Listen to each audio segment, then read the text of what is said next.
Chapter 19 of the Exercises of a Religious Man.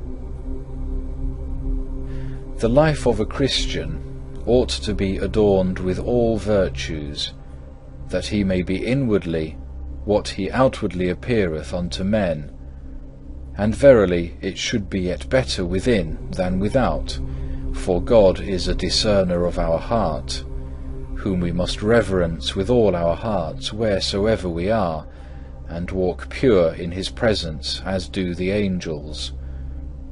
We ought daily to renew our vows, and to kindle our hearts to zeal, as if each day were the first day of our conversion, and to say, Help me, O God, in my great resolutions, and in thy holy service, and grant that this day I may make a good beginning, for hitherto I have done nothing.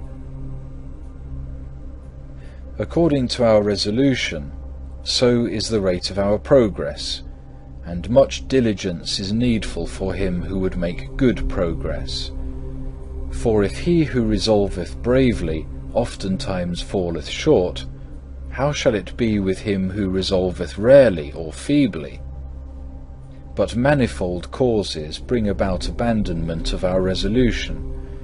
Yet a trivial omission of holy exercises can hardly be made without some loss to us. The resolution of the righteous dependeth more upon the grace of God than upon their own wisdom, for in him they always put their trust, whatsoever they take in hand. For man proposeth, but God disposeth, and the way of a man is not in himself. Jeremiah chapter 10 verse 23. If a holy exercise be sometimes omitted for the sake of some act of piety, or of some brotherly kindness, it can easily be taken up afterwards. But if it be neglected through distaste or slothfulness, then it is sinful, and the mischief will be felt. Strive as earnestly as we may, we shall still fall short in many things. Always should some distinct resolution be made by us, and most of all, we must strive against those sins which most easily beset us.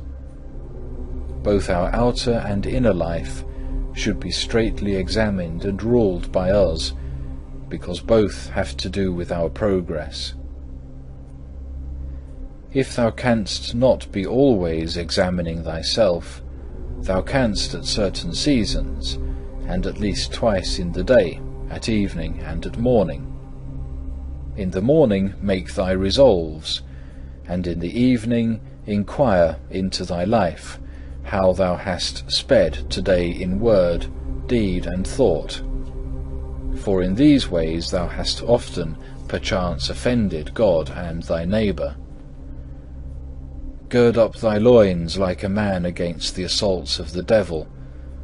Bridle thine appetite, and thou wilt soon be able to bridle every inclination of the flesh. Be thou never without something to do.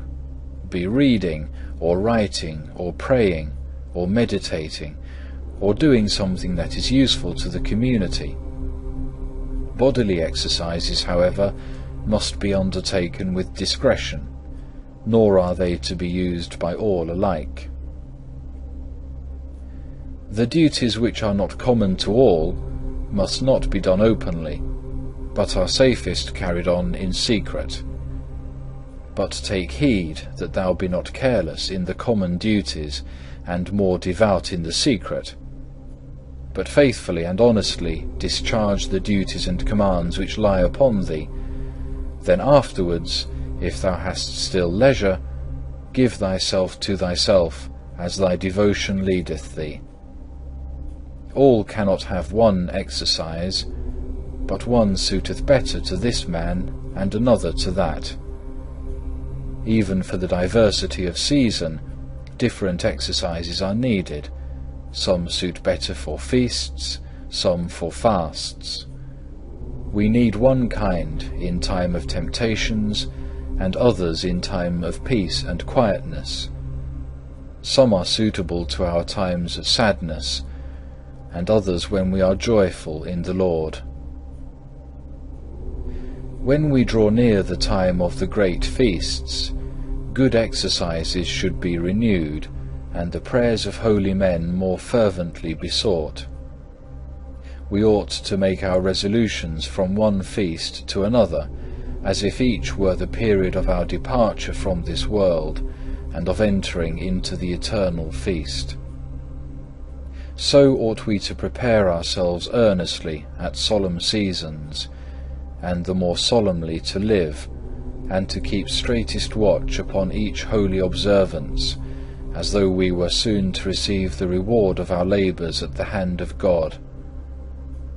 And if this be deferred, let us believe ourselves to be as yet ill prepared, and unworthy as yet of the glory which shall be revealed in us at the appointed season, and let us study to prepare ourselves the better for our end. Blessed is that servant, as the evangelist Luke hath it, whom, when the Lord cometh, he shall find watching. Verily I say unto you, he will make him ruler over all that he hath. Luke chapter 12, verses 43 and 44.